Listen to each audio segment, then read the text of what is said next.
बुधवार की प्रदोष कामना की पूर्ति करते हैं। श्री शिवाय नमस्तुभ्यं। बुधवार की प्रदोष पड़ती है तो शिव रजत भवन में निवास करते हैं। ओम शब्द लिखकर, अक्षर लिखकर उस पर एक बेलपत्र समर्पित कर कर शिव जी से अपनी कामना कर कर जो प्रदोष के दिन, प्रदोष काल के अंतर्गत बेलपत्री के वृक्ष की पूजन कर कर, ये नाद कर कर, ओम अक्षर का नाद कर कर स्मरण कर कर आता है। ज्यादा से ज्यादा कहेंगे तो 4 दिन, 5 दिन में या 6 दिन में मेरा देव अधिदेव महादेव जो समस्या और टेंशन जिंदगी में चल रहा होता है उससे थोड़ा बहुत तो निजात मेरा देव अधिदेव महादेव उसी समय करना प्रारंभ कर दे। लक्ष्मी के लिए कोई उपाय करें तो कौन सी प्रदोष पर करें? तो अच्छे से सुन लेना भाइयों। शुक्ल पक्ष में जो प्रदोष पड़ती है वो लक्ष्मी की वृद्धि के लिए होती है। कृष्ण पक्ष में जो प्रदोष पड़ती है वो रोग और बीमारी को मिटाने की होती है। तो जितने उपाय आपको प्रदोष के बताए जाते हैं उस हिसाब से आप करो कि शुक्ल पक्ष की प्रदोष है तो लक्ष्मी का कोई उपाय करना है तो हमें शुक्ल पक्ष की प्रदोष पे करना है। अगर हमें बीमारी से निपटने का कोई इलाज करना है या कोई उपाय करना है तो उसको कृष्ण पक्ष की प्रदोष पर करना है। अब शुक्ल पक्ष की प्रदोष, उसकी प्रदोष का दिन था, बैठा हुआ था। मान लो अगर कहीं आप कोई नौकरी के लिए अप्लाई कर रहे हैं, अपने द्वार पर भी कितना सुंदर लिखा है भविष्य पुराण के अंतर्गत और विष्णु पुराण में भृगु बाबा का चरण का चिन्ह भगवान विष्णु की छाती पर रहा। भगवान विष्णु की छाती पर भृगु बाबा के चरण का चिन्ह रहा, चरण का चिन्ह। अब भविष्य पुराण में लिखा है कि अगर हम मंदिर के द्वार पर घर के चौखट के एकदम सामने चप्पल उतार देते हैं 7 बार दिन भर में से, कितनी बार? 7 बार विष्णु पुराण कहती है ऐसा कोई दिन नहीं होता जिस दिन दरवाजे पर 7 बार लक्ष्मी आकर खड़ी नहीं होती हो। पहले कथा कही थी आपको कि प्रत्येक मनुष्य के भाग्य में सुख लिखा है, केवल मंथन करना।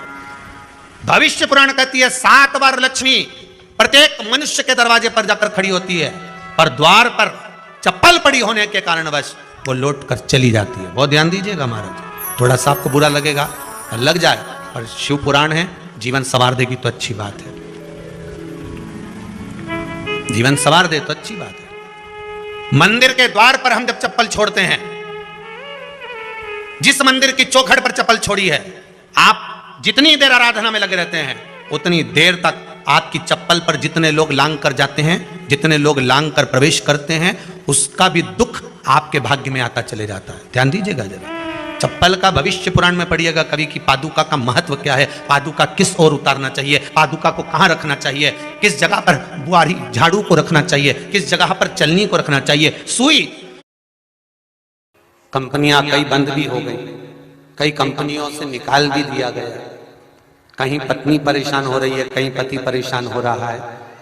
आप कहीं अप्लाई कर रहे हो तो जैसा माता उमा ने प्रदोष काल में, प्रदोष के समय पर, प्रदोष काल के अंतर्गत बेलपत्री का स्मरण किया है, वो बेलपत्र का स्मरण अगर संसार का मनुष्य कर लेता है तो महाराज ब्रह्मवृत्ता पुराण कहती है कि उस जीव का ऐसा कोई कार्य नहीं जो सफल नहीं होता। महाराज मेरा निवेदन रहेगा, किसी एग्जाम में आप बैठ रहे हो, इंटरव्यू के लिए जा रहे हो, किसी कार्य के लिए जा रहे हो, नौकरी नहीं लग रही, सर्विस नहीं लग रही, तो महाराज तांबे के कलश में 11 बेलपत्र को रखा जाए और तांबे के कलश में 11 बेलपत्र रखकर उसमें 11 सफेद पुष्प को डाला जाए।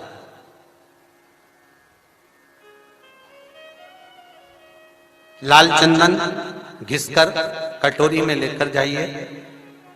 प्रदोष के दिन, शुक्ल पक्ष का जो प्रदोष पड़ जाए उसके दिन शंकर के शिवलिंग पर लाल चंदन लपेटने से पहले शंकर की जो जलाधार, तो लाल चंदन का लेपन आपको इस पूरी जलाधारी पर करना है।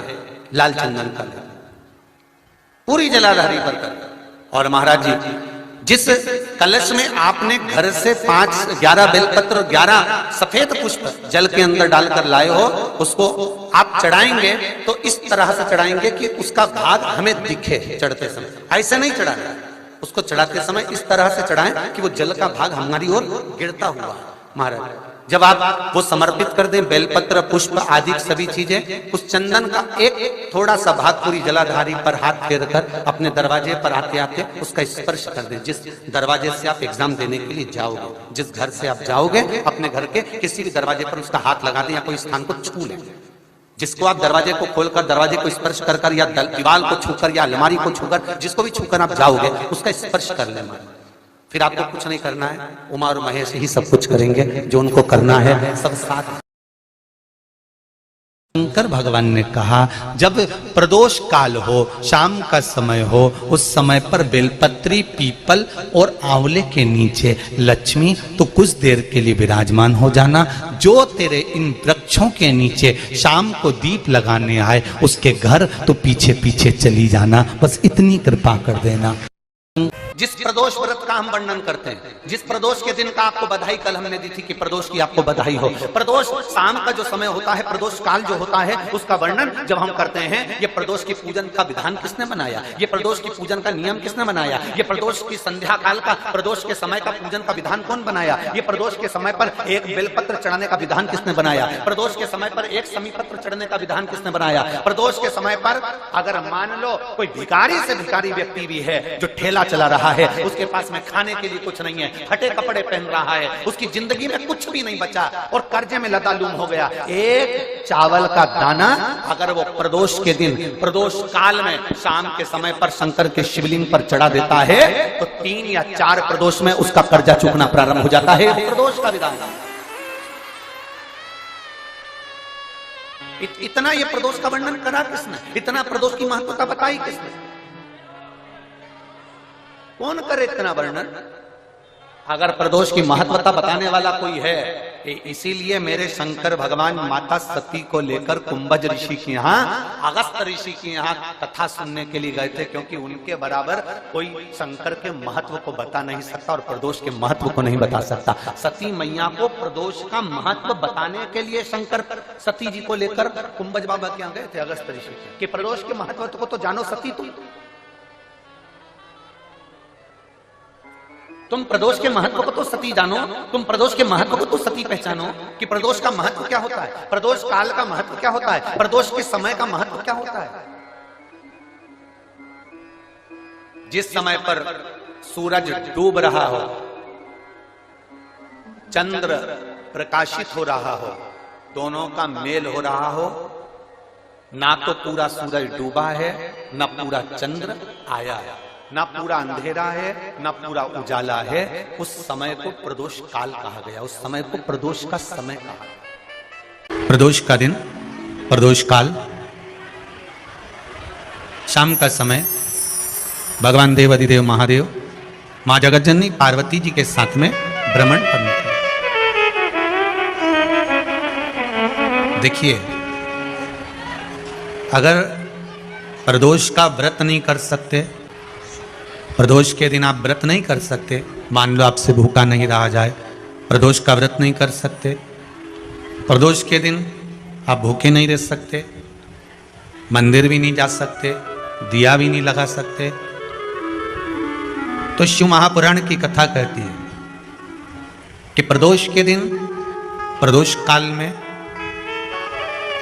अपने ही दरवाजे के पास में देवाधिदेव महादेव का स्मरण कर लक्ष्मी की वृद्धि के लिए, कार्य सिद्धि के लिए, संपदा को प्राप्त करने के लिए आप अपने ही दरवाजे के पास में एक दीप लगा सकते हो।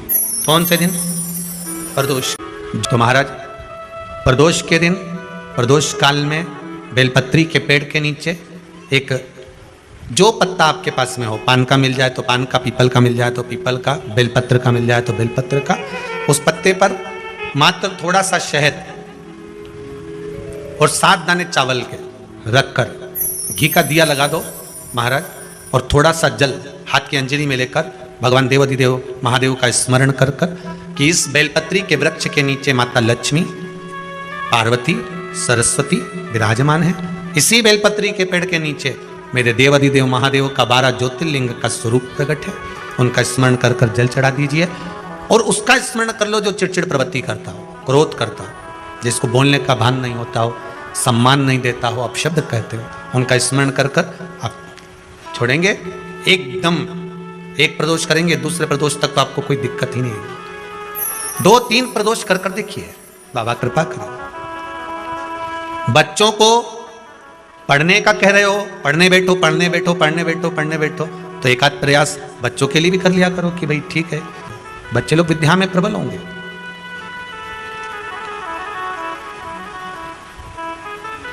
शिव उपासना का जो फल है वह 1000 गुना। पहले भी कथा में काज फिर कहते हैं,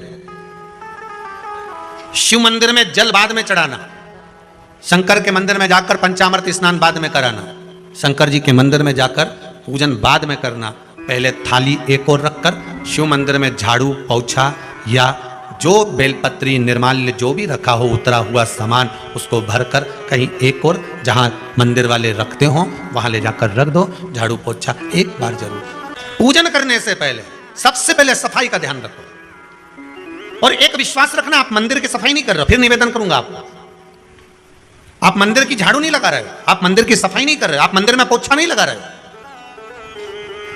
जितना हाथ आप मंदिर में फेर रहे हो सफाई के लिए, उतना आपके जीवन में जितना दुख है, जितनी तकलीफ है, जितना कष्ट है, जितनी बीमारी है, उस पर हाथ फेर रहे हो, मंदिर में नहीं फेर रहे हो।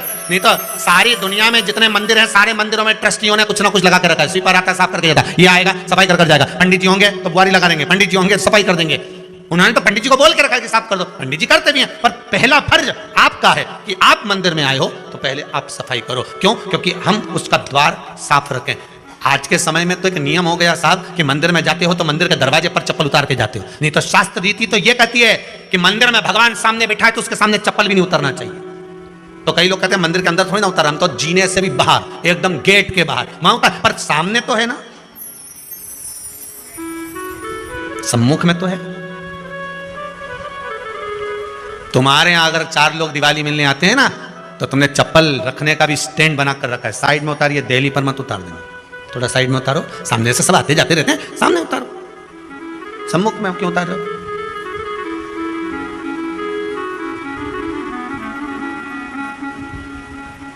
थोड़ा द्वार पे से दूर उतारिए।